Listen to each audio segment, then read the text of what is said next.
Yes, Chand Akkineni గారు, కొన్ని social media ప్లాట్ఫామ్లలో pentagon America ప్రభుత్వానికి వార్నింగ్ ఇచ్చింది. వాళ్ళ దగ్గర మిజైల్ డిపాజిట్స్ అనేటటువంటివి చాలా క్షీణించిపోతున్నాయి, ఆర్థికంగా కూడా ఇది మోయలేని భారంగా ఉండేటటువంటి ఇండైరెక్ట్ వార్నింగ్ ఇచ్చాదనేటటువంటి కొన్ని టాక్స్ వచ్చాయి. దానిపైన మీరు క్లారిటీ ఇవ్వండి. ప్రజెంట్ అమెరికన్ గవర్నమెంట్ ఎకనామికల్గా దీన్ని ఎట్లా రిసీవ్ చేసుకుంటుంది? మనకి పూర్తి ఇన్ఫర్మేషన్ వస్తుందని తెలవదు. వైట్ హౌస్ నుంచి కానీ పెంటగాన్ నుంచి కానీ they are just feeding what they want to do, and even mainstream media also not giving the information. The most of the assets, friends assets in the middle ఈస్ట్లో మన ప్రశాంత్ గారు చెప్పినట్లు వీళ్ళందరికీ పోస్తున్నారు. అది ఇంటెన్షనల్గా చేస్తున్నారు. ఎందుకంటే they reason, look, we can't hit back America, then what can you do? You can hit their assets in Middle East. So మొదట ఈ బేసెస్ని, నావల్ బేసెస్ని టార్గెట్ చేశారు, ఎంబసీస్ని టార్గెట్ చేశారు. They are going to target మిగిలిన, create unrest. See again they not killing people, they ట్యాక్ట్ఫుల్గా చేస్తున్నారు. Just create, hurt the oil pipelines and these kind of things. అందుకని నెగటివిటీ రావట్లేదు దో ద కంట్రీస్. ప్లస్ ఇంకోటి, ఈ negativity అనేది Saudi అరేబియాలో కూడా ఉంది. ఇది కంటిన్యూ అయితే మిడిల్ ఈస్టర్న్ కంట్రీస్లో కూడా ప్రాబ్లం వస్తుంది. వీళ్ళు, Iran May try to use the jihad in mobilising people all over the middle east. స్లోగా if the America continues this bombarding for long time, I think things will change. People will start supporting Iran. So అందువల్ల plus ఎప్పటికైపోతుందని మీరు గిరిధర్ గారిని అడిగారు. ఇది చెప్పడం ఒకటి, America casualties ఎక్కువ ఉంటే that's one where it will stop quickly. Second thing, వాళ్ళు అమెరికా ఆపేయచ్చు, కానీ they will prolong this civil war in other countries, not in Iran. ఇరాన్లో కూడా జరుగుతుంది, but they will try to create unrest, political unrest among the Middle Eastern nations. So అందుకని I think maybe in 3 months కాదు, maybe in a మంత్లో it may come to close also. But కానీ civil war continue అవుతుందని నాకు భయంగా ఉంది. Yes, Prashanth గారు, గత 4 సంవత్సరాల నుండి ఇజ్రాయెల్లో యుద్ధ వాతావరణం అనేది ఉంది. ప్రజల నుండి ఎలాంటి రెసిస్టెన్స్, ప్రభుత్వానికి వ్యతిరేకత ఏమన్నా కొనసాగుతుందా అక్కడ? కన్క్లూజన్ పాయింట్గా చెప్పండి ప్లీజ్.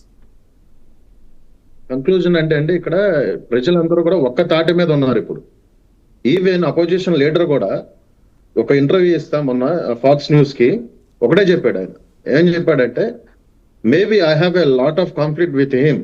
అంటే ఎన్నో విషయాల్లో నేను ఆయన డిజానర్ చేసినా కూడా, డిసగ్రీ చేసినా కూడా, but what he is doing right now we are one.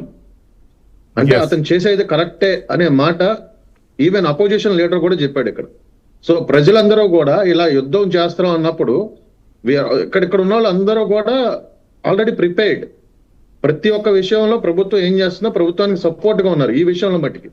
ఎందుకంటే ప్రజలు విసిగిపోయారు ఈ హెజ్బుల్లా వల్ల, హమాస్ వల్ల.